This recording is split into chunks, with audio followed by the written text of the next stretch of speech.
Chapter 1. The Signaller and the Bird. France, 1916. In the mud and misery of the Western Front, where death grew from the earth like a terrible crop, hope arrived on feathered wings. This is the story of a hero who couldn't speak, a soldier who couldn't stop listening, and the secret they carried that could change a war. The mud of the Somme had a particular way of claiming things. It claimed boots, rifles, sanity. But for Private William Will Fletcher, 19 years old and 8 months into hell, the mud had just claimed something worse, his last homing pigeon. The tiny canvas basket was empty, its latch broken by shrapnel. Round him, the communication trench was a flooded gutter. The message coordinates for an artillery strike that could save his battalion from being flanked was now just ink on paper in his pocket, going nowhere. Fletcher, report. Sergeant Dawson's voice barked from a dugout. They got the last bird, Sarge. Shrapnel, basket's done. A string of curses followed. They were cut off, their field telephone wires shredded hours ago. The Germans knew it, Their artillery was creeping closer. Without a message, reaching HQC company would be overrun by dawn. Will slumped against the trench wall, the cold seepage soaking through his uniform. Then he heard it, a soft, desperate cooing. Not from the basket, from a cavity in the trench wall, hidden by a torn sandbag. He carefully pulled the sandbag aside.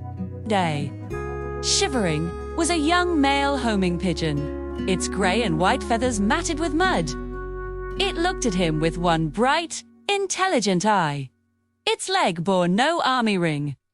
A civilian bird, lost, probably from some French farmhouse. A stray won't help us, Fletcher Dawson grunted, appearing beside him. Doesn't know the lofts? It'll fly in circles and get shot down. But Will saw something else. The bird wasn't panicking. It assessed him, its head tilted. Will, who'd kept racing pigeons with his grandfather in Sussex before the war, slowly extended a hand. The bird didn't flinch. It stepped onto his filthy finger. He's calm, Will whispered. Trained. See how he holds his head? That's a good bird. We need a miracle, not a pet. Will gently tied the rolled message canister to the bird's free leg with a spare bootlace. He wrote a quick note on the message slip. Straggler bird. No dring, trust him. Coordinates, urgent. Fletcher, CCO. He held the bird up to the narrow strip of grey sky. For a moment, the pigeon sat still on his palms. Then, with a powerful burst of wings that sprayed mud and water, it launched. They watched it rise, a small grey speck against the smoke. Then the crack of a German sniper rifle. The pigeon jerked in the air, a puff of feathers exploding from its chest. No. Will's heart sank. But the bird didn't fall. It wobbled, regained balance, and with stubborn, desperate beats, flew higher, disappearing into the low clouds, heading westward. Will would learn 3 days later, when reinforcements finally broke through. What happened? The pigeon, later named Wally by the Signals Corps, had arrived at the mobile loft, bleeding but alive. The message was delivered. The artillery barrage was redirected. The German flanking maneuver was shattered. C Company held day. The citation simply read, Pigeon O-034, unregistered, exhibited exceptional valor.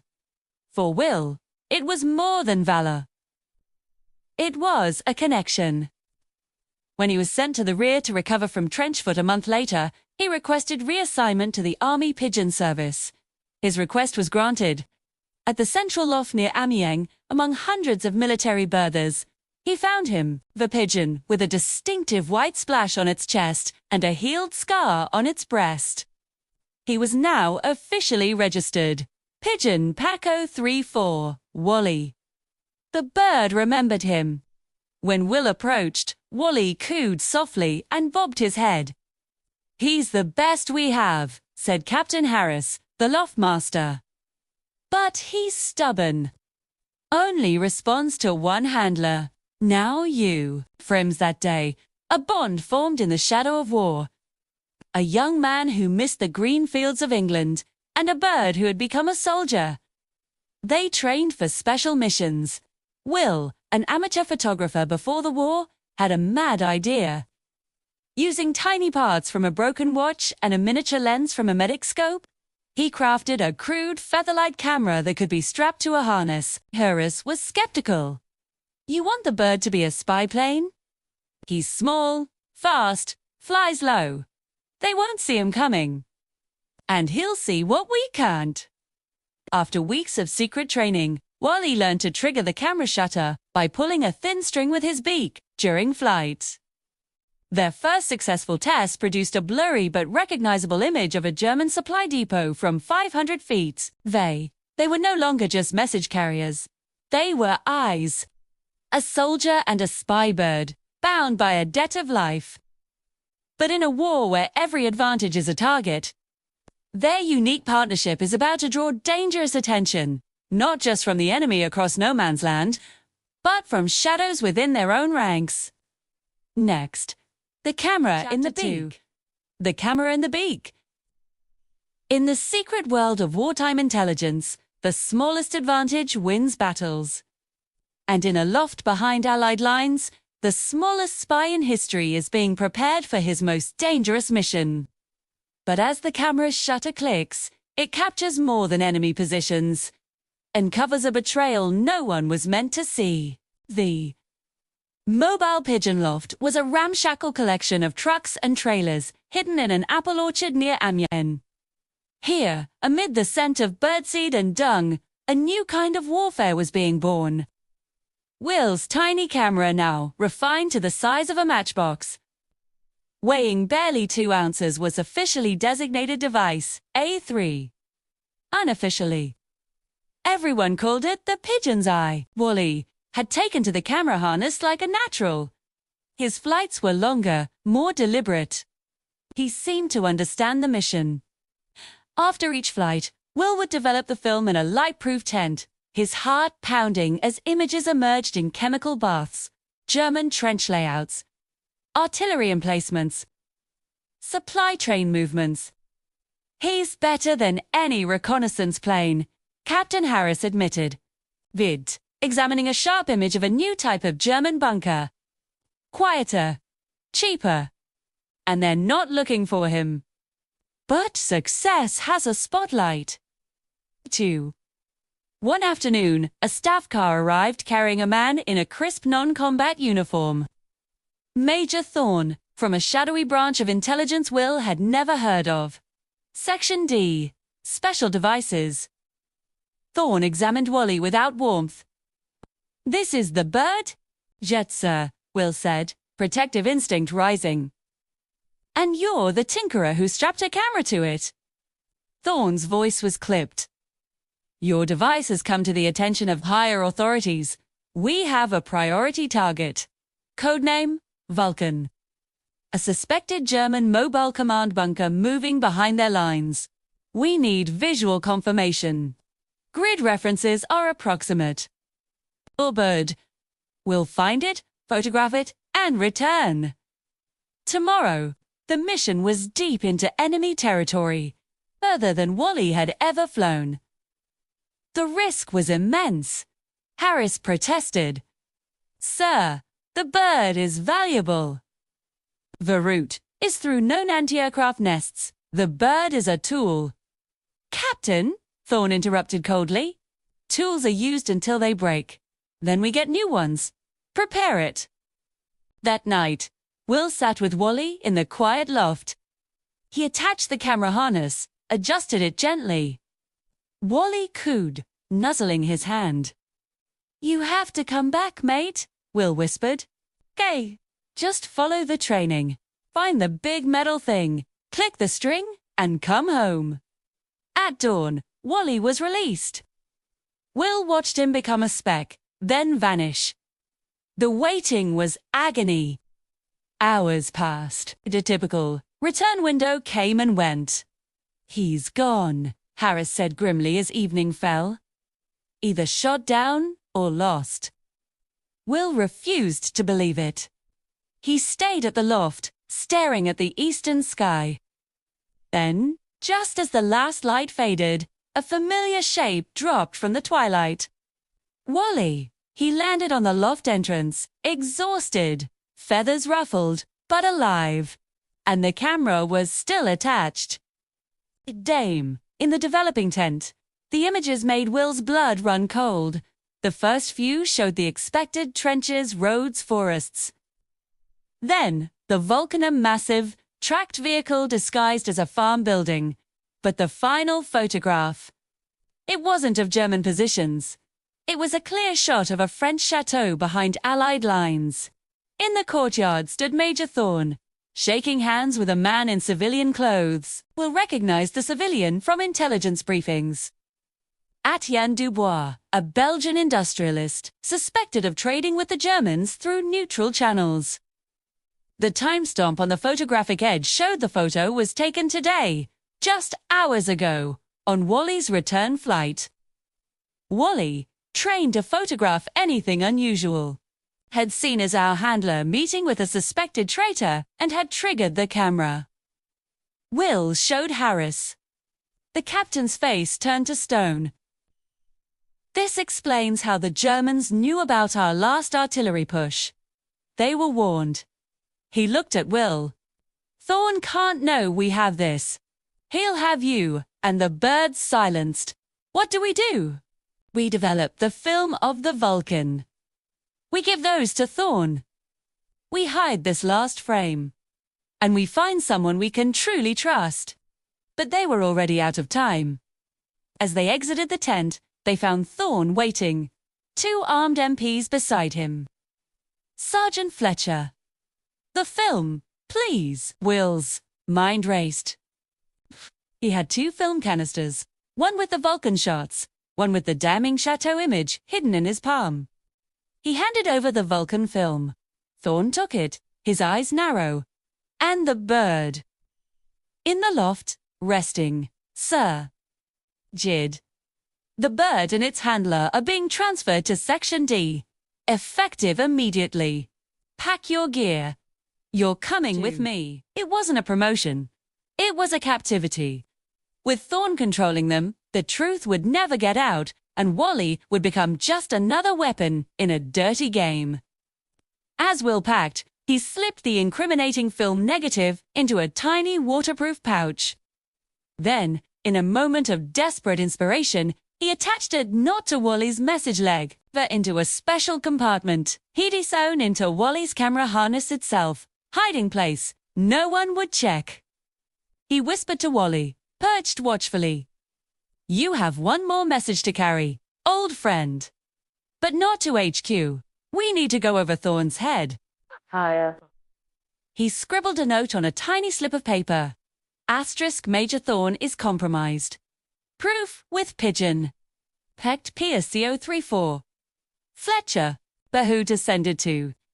He thought of the only man with enough integrity he'd ever met in the army. Colonel James Bennett, a decorated old-school officer now serving at General Haig's headquarters, known for his hatred of corruption. He attached the note to Wally's leg with the HQ loft coordinates. The less he did, he made a tiny alteration to the ring, address-changing 1 digit to route it specifically to Bennett's personal attention. A trick he'd learned in signals training. Just as he finished, the loft door opened. Thorne. "Time to go, Fletcher. Bring the bird." Will released Wally through the side window, giving him a soft toss into the night sky. "Scout ahead. Wally. I'll meet you there." Thorne's eyes flashed with anger. "Why did you release him?" "Standard procedure, sir. Let him fly to the new loft himself. He'll beat us there." It was a lie. Wally was flying not to Section D, but to General Headquarters, carrying evidence that could get them both killed. and Will was now walking into the lioness den with the man he'd just accused of treason. The Pigeon is in the air with a secret that could topple a traitor. The soldier is in a car with the enemy. And between them lies a war within a war, where the only truth is held in a tiny canister strapped to a bird's chest. Next, the flight for survival. Rested and nourished, oriented himself and shot toward GHQ with renewed vigor. At the Section D facility, a requisitioned manor house surrounded by barbed wire was subjected to his debrief. It was an interrogation in a plush room. Thorne's technician entered, holding developed photographs. The Vulcan images. They were perfect. No other images. Thorne asked the technician. None, sir. The film was nearly full, but only these exposures registered. Thorne's suspicion lingered, but the evidence wasn't there. Will was dismissed to his new quarters, a comfortable but locked room. He was a valued asset now, a prisoner with soft hands. Later that day, a commotion outside. A junior officer rushed up to Thorne on the lawn where Will was being exercised. Sir, a priority bird arrived at GHQ loft this morning. PAC-034 addressed to Colonel Bennett's personal attention. Thorne's face darkened. The bird is here. Or, it was supposed to come to our loft. The routing was altered, sir. It bypassed us. Colonel Bennett has the message. Thorne turned slowly to Will, his eyes pure ice. You changed the routing code. Or must have made a mistake in the dark. Sir, Will said, feigning innocence. A mistake that sends evidence to the one man in GHQ who would love to see me hanged. Thorne stepped closer, his voice a venomous whisper. You listen to me, Fletcher. That bird is now evidence. I will have it retrieved and examined. And if I find you've been playing a double game, you'll wish you'd died in the some mud. Orders were issued. PAC-034 was to be intercepted and brought to Section D for routine evaluation. But when the dispatch rider arrived at the GHQ loft, he was met by Colonel Bennett himself, a tall, stern man with a bristling white mustache. Major Thorne wants the bird, you say? Bennett's voice boomed. Yes, sir, for evaluation. Evaluated. The message it carried, Bennett said, holding up the slip. Fascinating reading. And I've just received a separate courier from a village near here. A film negative. Even more fascinating. He fixed the rider with a stare. Tell Major Thorne that Pigeon PAC-034 and Sergeant Fletcher are now under my protection. They have a vital role to play in a forthcoming operation. He is to stand down. That is a direct order. The game had changed. The bird had not only delivered the message, it had sparked a chain of events that reached the highest levels. Will was transferred from Section D custody to Bennett's command at GHQ that evening. When Will was reunited with Wally in the secure GHQ loft, he checked the harness. The pouch was empty. But the message slip had the added words. Martinet, someone had helped them. The proof was safe. Colonel Bennett explained the plan. Thorne is suspended, under watch. But we need to move quickly. The Vulcan is real, and it's the key to a new German offensive. We need continuous surveillance. You and your bird are the only ones who can get close without alerting them. You'll go forward to an advanced observation post. You'll find that mobile bunker, and you'll track it. Every day, your bird brings us photos. We'll build a pattern, then we'll smash it. It was a return to the front. To danger. But it was a clean mission, with an honorable purpose. Zill prepared to move out. He held Wally, stroking his feathers. We're not just message boys anymore, Wally. We're hunters. The bird cooed softly, his bright eye fixed on Will's. They were a team, a soldier and his pigeon, bound by trust, on a mission that could tilt the scales of the war. Across the lines, The Germans had noticed the peculiar, low-flying pigeon that always seemed to appear before their secret moves were countered, and they were preparing a hunter of their own. The traitor is exposed, but the real enemy is watching.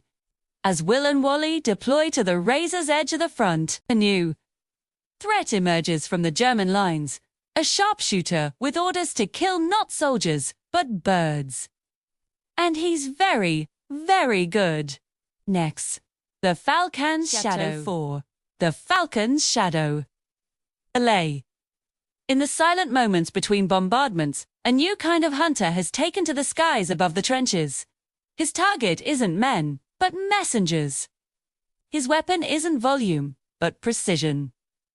And as Will and Wally begin their most critical surveillance mission, they're about to learn that in this war, even the wings of hope have a price on their head. The advanced observation post was a forward listening station, dubbed the Airy for its perch on the ruined remains of a windmill. From here, Will had a sweeping, terrifying view of no man's land, a pockmarked waste of mud, rusted wire, and the unburied dead. It was perfect for Wally's launchers. It was also dangerously exposed. Colonel Bennett's orders were clear. Find the Vulcan's pattern. Photograph its movements. Do not engage. Do not be seen. For 3 days, it worked. At dawn, Will would attach the camera harness, whisper the coordinates of the suspected sector, and release Wally. The bird would arc east, a grey speck against the morning haze. He'd return mid-Bane film that showed the massive, camouflaged command bunker on the move. It followed a looping, unpredictable route behind German lines, always stopping near key railway junctions. He's coordinating their supply trains, Will muttered to Captain Harris, who had joined him at the Airy. If we can predict his next stop, ... On the fourth morning, the routine shattered. Will watched through binoculars as Wally, returning from his flight, suddenly banked violently. A fraction of a second later, the crack of a rifle reached them. A single shot. It missed, but it was close. Sniper! Harris hissed, pulling Will down. But this was different. Ordinary snipers didn't waste bullets on birds. They watched as Wally dove, weaving erratically, before landing safely in the loft box, panting, eyes wide with animal fear. Someone's targeting him specifically, Will said, checking Wally for injuries.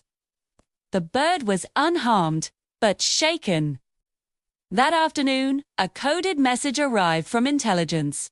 Intercepted German communications mentioned a new specialist attached to the 5th Jager Battalion. Der Falkner, the Falkner. His reported mission: neutralize Allied aerial reconnaissance assets, particularly avian. He was rumored to be a former gamekeeper and champion skeet shooter, equipped with a custom-scoped Mauser rifle. They've created a pigeon killer, Harris said grimly. The game had changed. Wally was now a hunted asset. But the mission was more critical than ever. Intelligence believed the Vulcan was planning the logistics for a major spring offensive. Will devised a new tactic: irregular launch times, different approach vectors, false launches with decoy birds, ordinary message pigeons from the loft to draw fire and reveal the falconer's position. It was a brutal, calculated risk, sacrificing some birds to protect the one that mattered. For 2 days, it worked.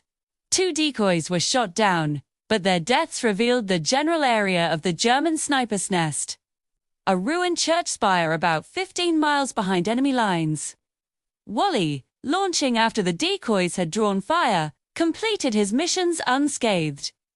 But on the 3rd day, the falconer adapted. Wally launched at noon, under a cloudy sky. Will tracked him until he disappeared into the haze. The return window came and went. An hour passed. Then 2. He's never been this late, Will whispered, a cold not forming in his stomach. Just as despair set in, a weak, fluttering sound.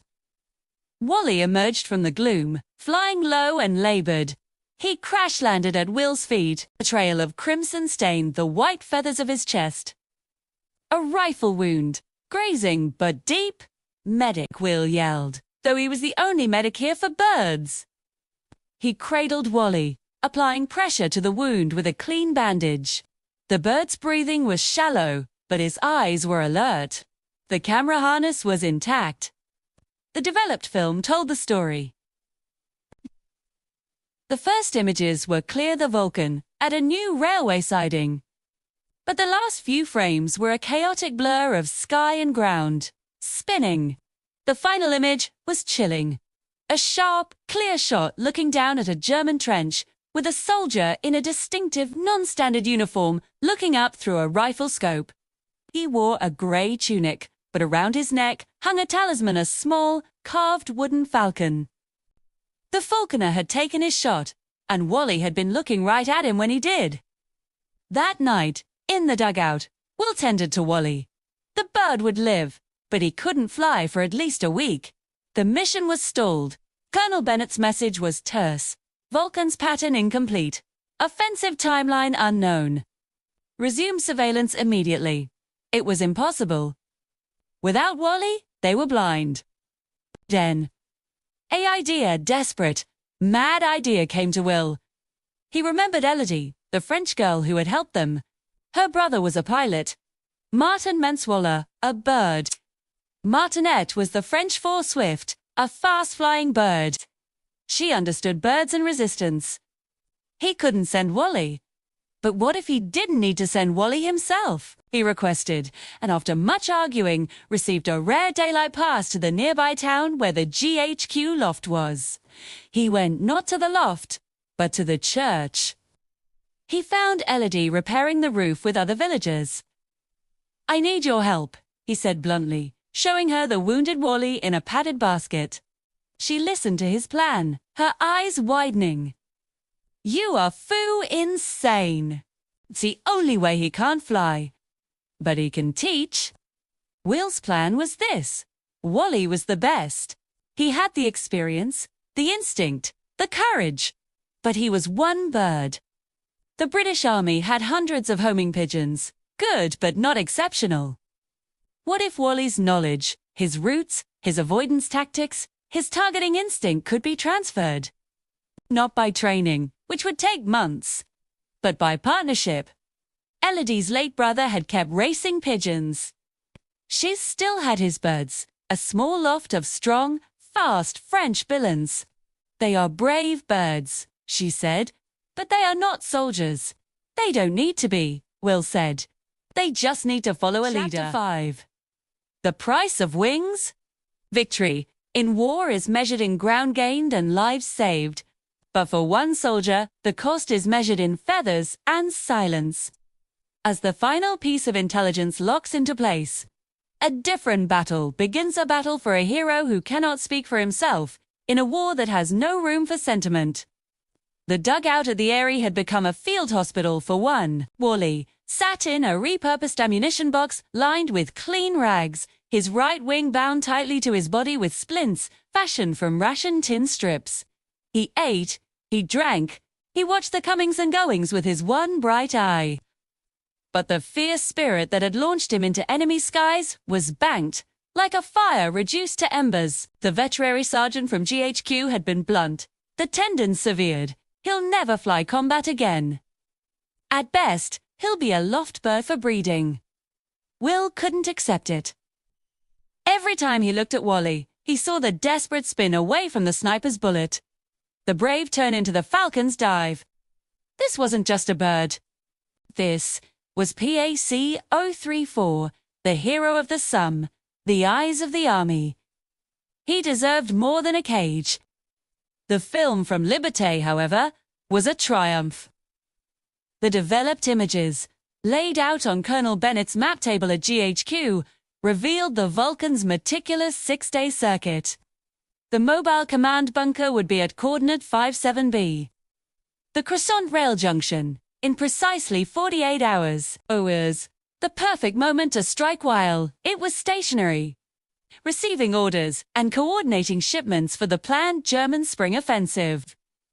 "Your bird did it, Fletcher," Bennett said, his stern face showing rare approval. "This intelligence will save thousands of lives. We're preparing a concentrated artillery barrage, followed by a night raid." He clapped Will on the shoulder. "WW1 PAC-034 have earned a rest. You're both being rotated to the rear. Effective immediately." It should have felt like victory. But as Will packed his meager kit, a cold unease settled in him. The rear meant the central lofts. For Wally, it meant becoming a number in a breeding program. For Will, it meant a safe desk job, training other pigeons. The war would move on without them. That evening, a visitor arrived at the Eyrie. It was Elodie, her face pale under a shawl. She had come through the support trenches, using her resistance contacts. "You must leave tonight," she said without preamble, her French low and urgent. "Why?" "The Colonel's orders aren't until tomorrow." "It is not the Germans I am worried about." Shay glanced around, though only Captain Harris was present. "The man, Thorn. He is not finished." "Thorn's in custody, suspended," Harry said. "He was released this morning," Elodie insisted. "My contact in the Provost Marshal's office sent word. Lack of concrete evidence. He is free, and he is angry. Hugh blames you and the pigeon for his humiliation. He has been asking questions at the lofts about PAC-034. Single quotes S. ... Retirement." Will felt a chill. Thorn wouldn't just let this go.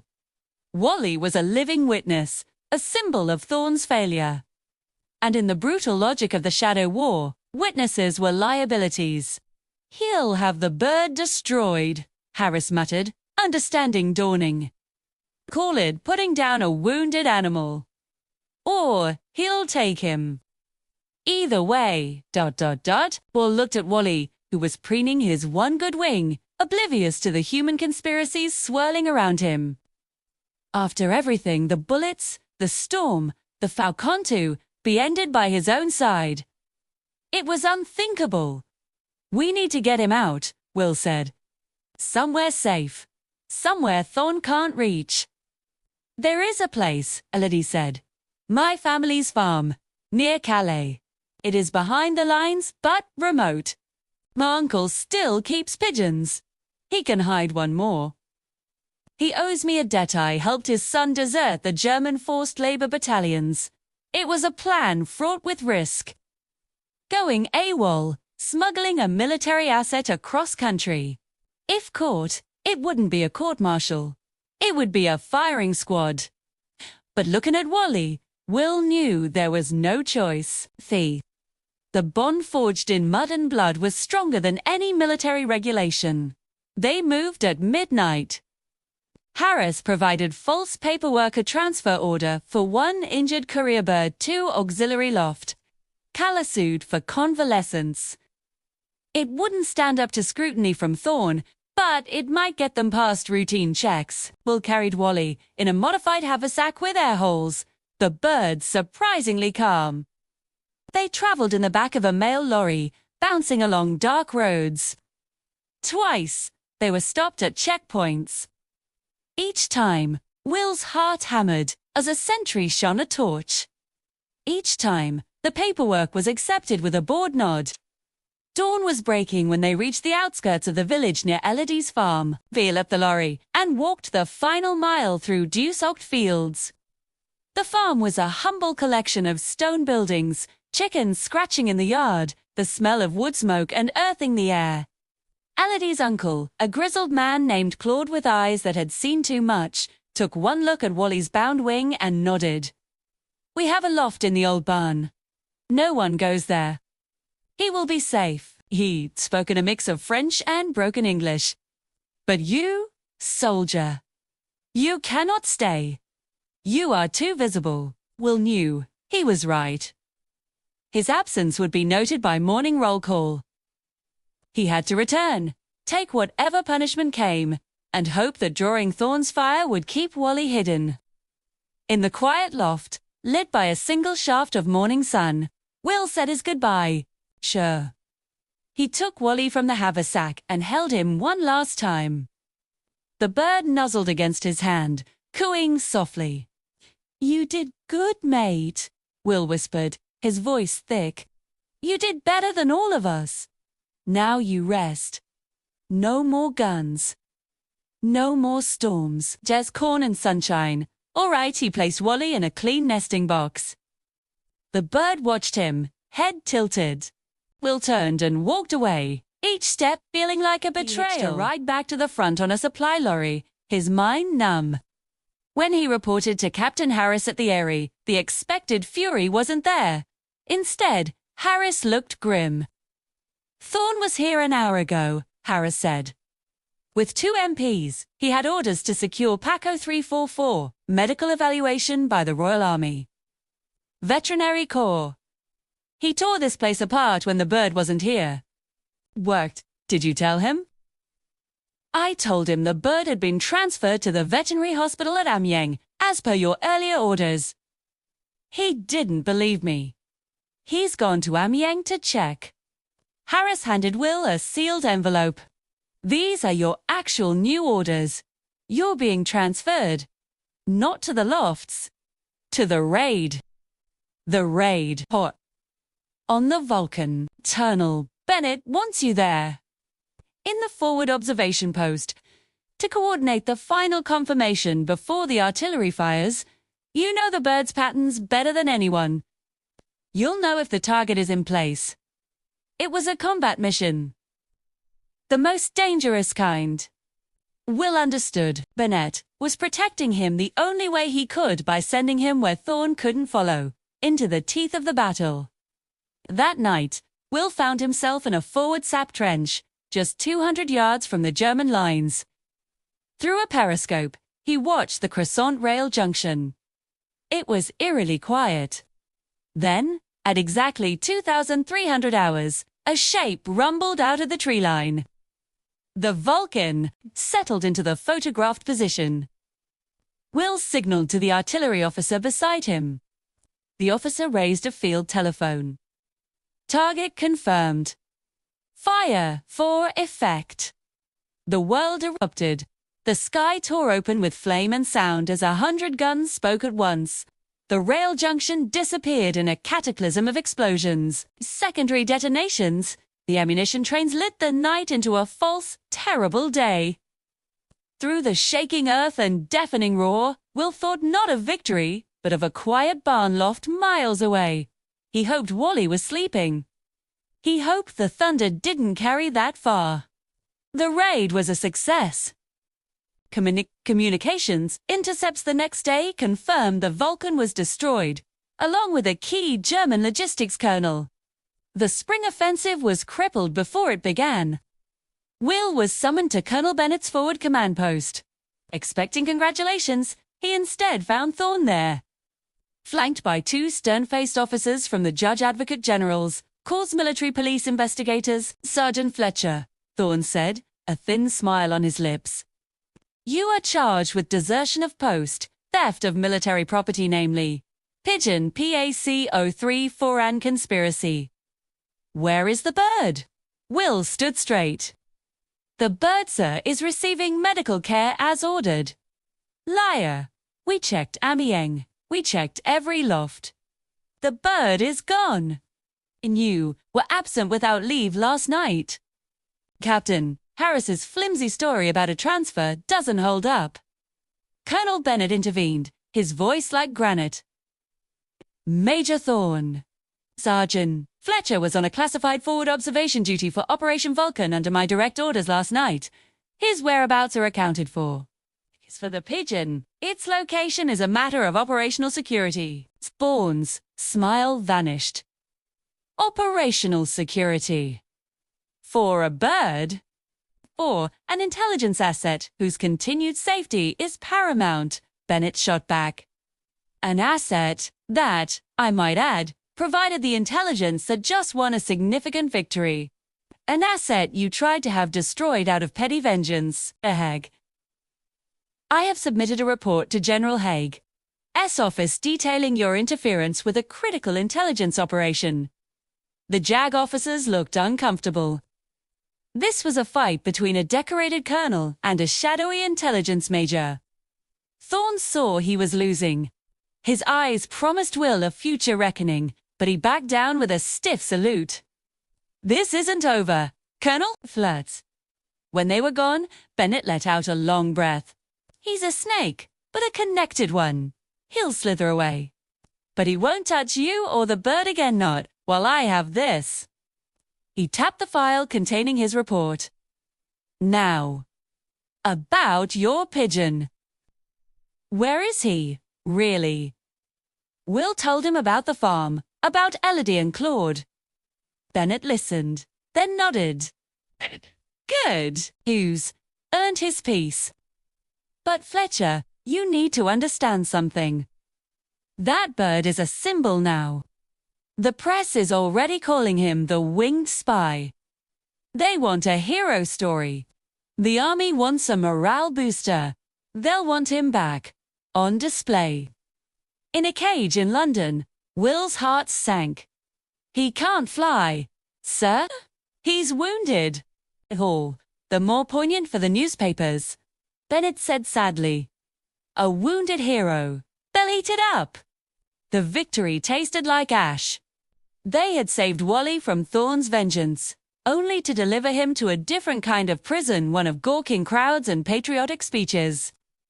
A cage of gold was still a cage. As Will walked back through the camp, the sounds of celebration were beginning, men laughing, singing. They had won a battle. But Will felt he was about to lose a friend.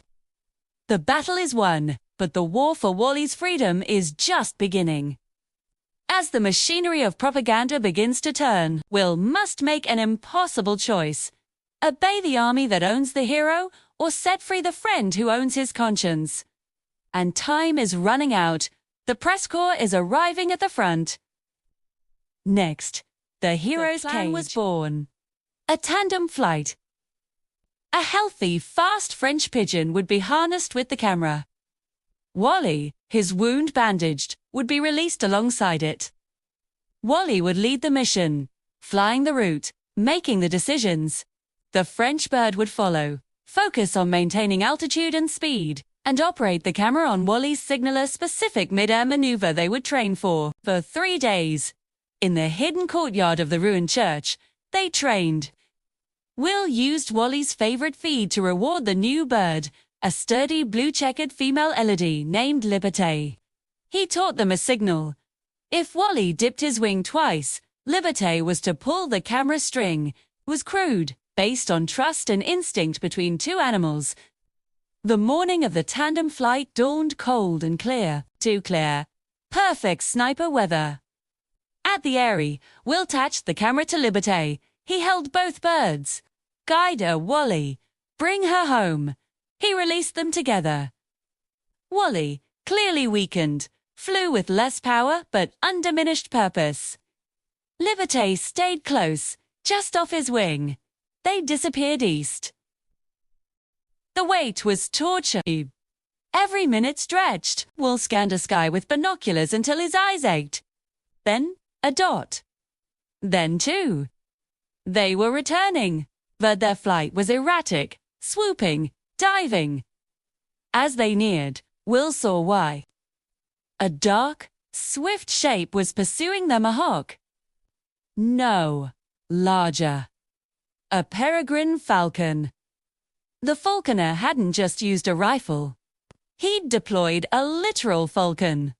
Wally and Liberté were fighting for their lives. The falcon dove, talons outstretched. Wally, with impossible bravery, turned toward the predator, feinting and pulling its attention. Liberté seized the chance, diving for the safety of the trenches. The falcon, fixated on the wounded defiant bird, chased Wally. Will watched in horror as the falcon struck. A blur of feathers. Both birds tumbled from the sky, vanishing into the shell craters of no man's land.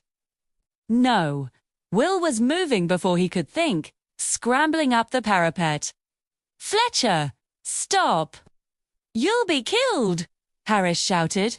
But Will was already over the top, running into the deadly space between the trenches, toward where the birds had fallen. Boars kicked up mud around him. A German machine gunner had seen him. He dove into a water-filled crater. And there, in the muck, was Wally, alive. One wing was badly torn, bloodied by Falcon talons.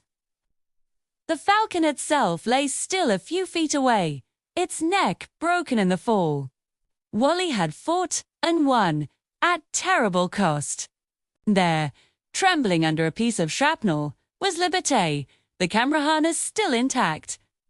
Will scooped up both birds, clutching them to his chest, and ran back through the hellfire. A bullet grazed his helmet. Another tore through his coat. He fell, rolled, and scrambled the last feet, tumbling back into the British trench, covered in mud and blood, both his and the birds. Slower in the dugout. He tended to Wally first. The wing was badly damaged. It might never heal fully. The birds' soldiering days were over. But Liberté was unharmed, and when Will developed her film, he found it. The Vulcan's pattern complete. A map of its next 5 intended stops. The final photograph, taken as Wally signaled during the Falcon attack, showed the bunker parked at a junction with a line of ammunition trains. The date and location were clear. He had the pattern. He had the target.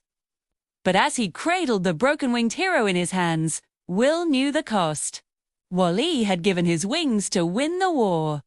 And somewhere in the German lines, the falconer, deprived of his bird of prey, would be looking for a new kind of vengeance. Cher, the pattern is broken, the target is revealed, but the hero is grounded.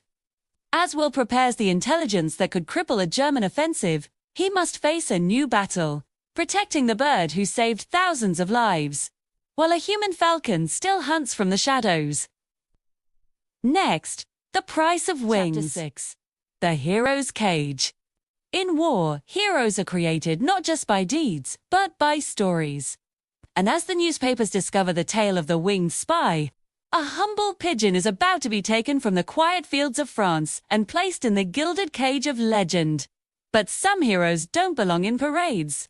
They belong in the sky, even if they can only remember how to fly. Story broke in the London Illustrated News under the headline, "The Pigeon That Saved an Army. Colonel Bennett summoned him." His office was now filled with telegraph slips and press inquiries.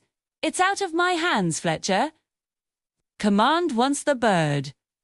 "For Morel?" "There's talk of a war bonds tour, an appearance at the Royal Albert Hall." "He's injured. Sir Wilpley dead. He needs quiet." "He'll die in the spotlight." "Then we'll get a vet to patch him up," Bennett said, not unkindly, but with the finality of a man following orders. "A team is being dispatched to retrieve him from that farm today. You're to accompany them. Ensure the transfer is ... smooth." Will understood the unspoken command. Don't make a scene. Don't resist. The retrieval party consisted of a humorless captain from the press corps, a nervous army veterinarian, and 2 burly MPs for security. The ride to Claude's farm was silent. Will stared out at the passing French countryside, green and Helian in the spring sun, and felt like he was leading a funeral procession. They arrived to a scene of bucolic peace. Chickens scattered, and Claude emerged from the barn, wiping his hands on his apron. His face hardened when he saw the uniforms. "You have come for the soldier bird," he stated, his English heavy with resignation. "The hero bird. Yes," the press captain said, smiling a politician's smile. "The whole of Britain wants to thank him." Claude led them to the old barn loft. And there was Wally, perched in a sunbeam, his bad wing held at an awkward angle. He looked healthier, his feathers glossy, but his eyes still held the wary intelligence of a frontline veteran. He cooed softly when he saw Will. The vet examined him. Ring, it's healing, but he'll never have full range. He can hop and glide short distances, but sustained flight is impossible. He said it like reading a medical chart, not pronouncing a life sentence.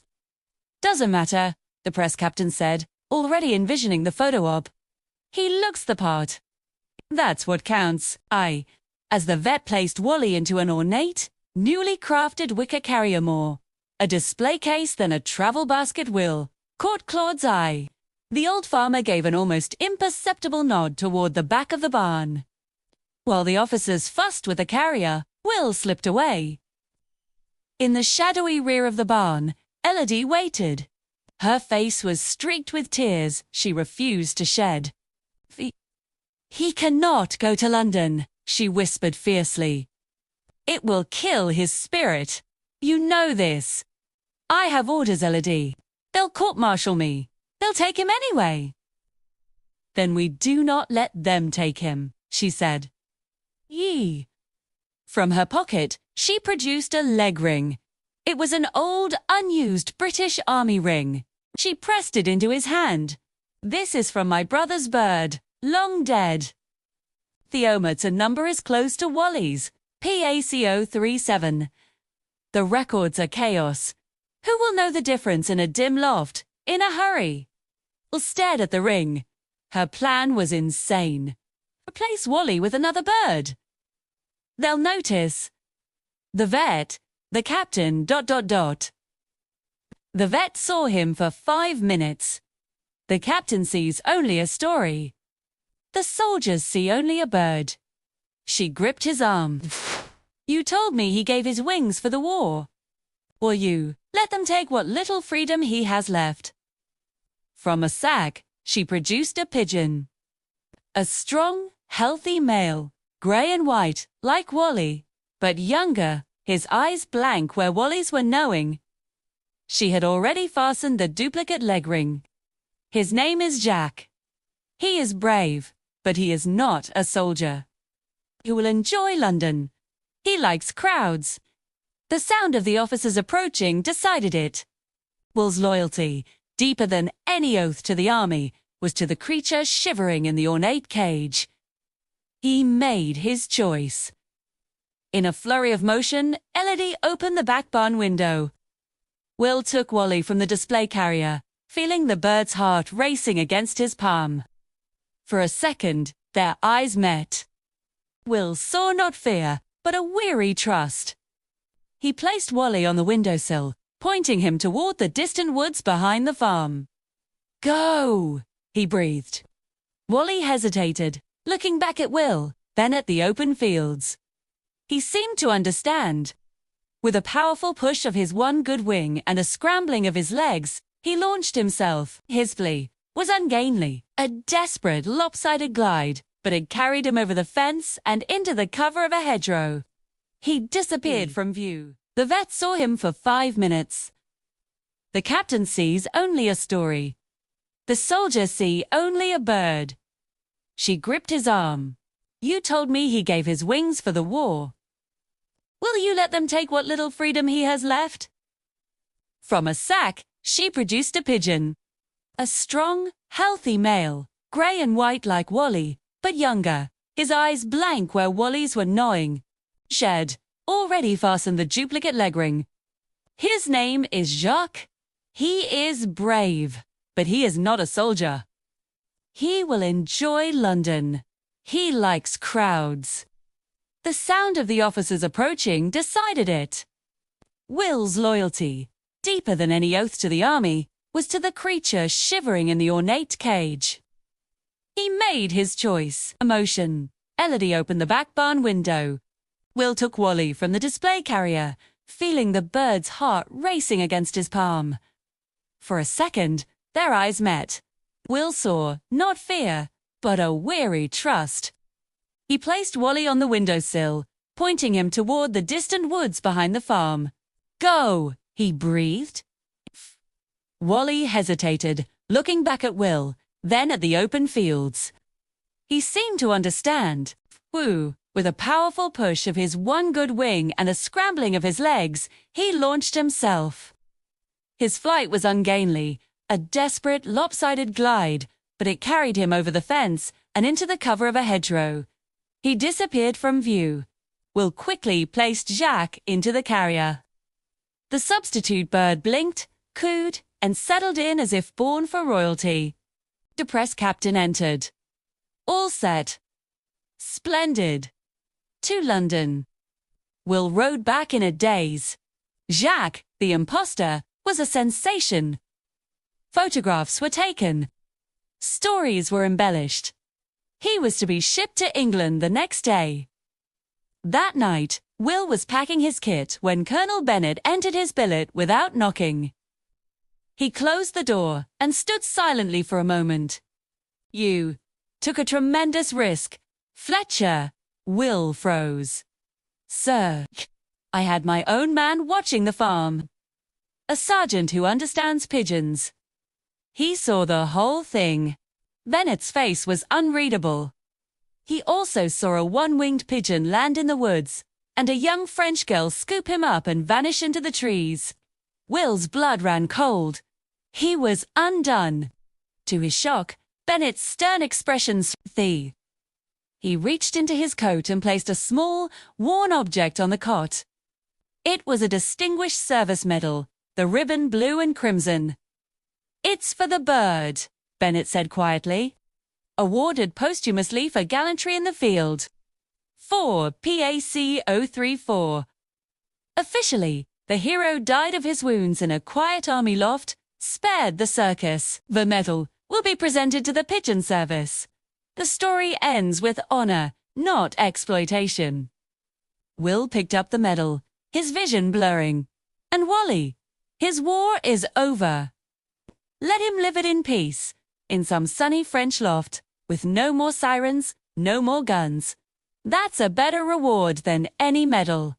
Bennet turned to leave, then paused at the door. "You're a good soldier, Fletcher. But you're a better man. The paperwork for your discharge is being processed. Effective at the end of the month. Go home. Plant a garden. Keep some pigeons." The colonel left. Will sat on his cot, the cool medal of the medal in his hand. It was over. Epilogue -1919 and 1925. November 1919. Sussex, England. Will stood in the backyard of the cottage he'd bought with his army pay. The war was over. In a neat loft he'd built himself. A dozen pigeons cooed softly. Among them was a sleek blue-checkered hen liberté, whom Elodie had sent to him as a gift. She had thrived. A letter had arrived that morning from France, forwarded through army channels. It was from Elodie. *, "Dear Will, is well. He rules our lofts like a grumpy old general. He cannot fly far, but each morning he hops to the highest perch and watches the sunrise.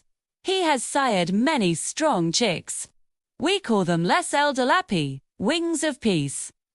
Claude says he is the most content bird he has ever known. I am to be married in the spring. You would like Pierre. He is a teacher, and he is not afraid of birds. Thank you for giving him back his sky Elodie, *. Will smiled, looking at his own birds taking flight, circling in the clean English air. Wally had his peace. June 1925. London. In the Imperial War Museum, a new exhibit opened. Animal heroes of the Great War. In a glass case, on a bed of velvet, lay a Distinguished Service Medal. Next to it was a photograph of a grey and white pigeon, and a caption, "Pigeon PAC-034, the Winged Spy." This brave bird conducted numerous aerial reconnaissance missions behind enemy lines in 1917–1918, providing intelligence that saved countless lives. He succumbed to wounds received in action. His story represents the quiet courage of all who served. A young boy, holding his father's hand, pressed his nose to the glass. "Did he really do all that, Papa?" "He did, son. the father said softly. And somewhere, I like to think he's still flying. Outside the museum, the sun shone on a world struggling to heal. And in a quiet farm in the French countryside, an old pigeon with a crooked wing sat in a sunbeam. His eyes closed, listening to the wind in the poplar trees. It was the only sound of wings he needed. And so, the story of Wally finds its close not in the roar of cannons, but in the whisper of the wind through peaceful fields. A story of an unlikely hero who carried our hopes on his wings, and of the man who learned that sometimes the greatest victory is not in fighting a war, but in making peace with the enemy, with your conscience, and with yourself, we hope. This tale of loyalty, courage, and quiet sacrifice stayed with you. If stories that honor the forgotten heroes of history move you, then please do us a great service. Subscribe to Funny Fun Audiobook Gala. Give this video a thumbs up. And share it with someone who believes that the smallest beings can teach us the biggest lessons about bravery and freedom. Your support helps us bring more complete, heartfelt journeys to life. Until our next tale, keep listening, and remember sometimes, the most powerful stories are those written not in ink, but in the sky.